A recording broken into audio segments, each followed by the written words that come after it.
زندگی پستی بلندش داره خدا میره بالا. از زندگی بسیار خسته شدیم، از این نیستی و نداری بسیار خسته شدیم. امید چند نفر هستین شما؟ یک شوهرم از خودم هستم، خوشویم است، یک دو تا ایورکم است، 5 تا اولادایم است. فقط کارگر شوهر شماست درست است؟ کارگر شوهرم است.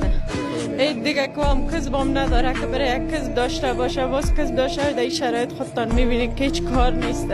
مزدورکاری پیدا میشه میره اون تو مجبور میشه پس میایه یک از کمر میناله تختی پشتش خشت بالا کرده در 3 منزل در بوجی کمرش اینم که تختی پشتش غار شده.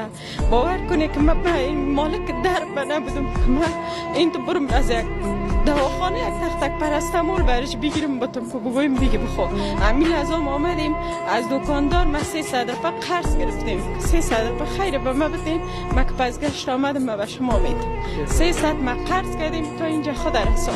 توکل به خدا جان. و دوستا وقتی یک مادر واقعا اشکش پایین میشه و گلوش باز میگیره دیگه حتی آدم توان صحبت کردن برش کم میمونه.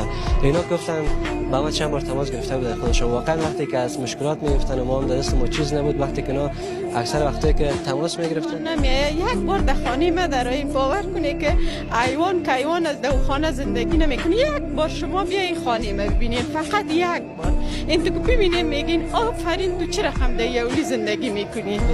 بسیار زندگی این بسته مربوط شما میشه که آرد داره، روغن داره، برنج است و چیزای دیگه. بیا شما پیشتر است که میتونه کمی شما را کمک بکنه و حداقل چند وقت اون خرج مصرف خانه شود. بسیار زیاد تشکر. خداوند اجر نصیبتان کنه، خداوند جنت ها را نصیبتان کنه. این کمک که شما به ما میکنین بسیار زیاد تشکر.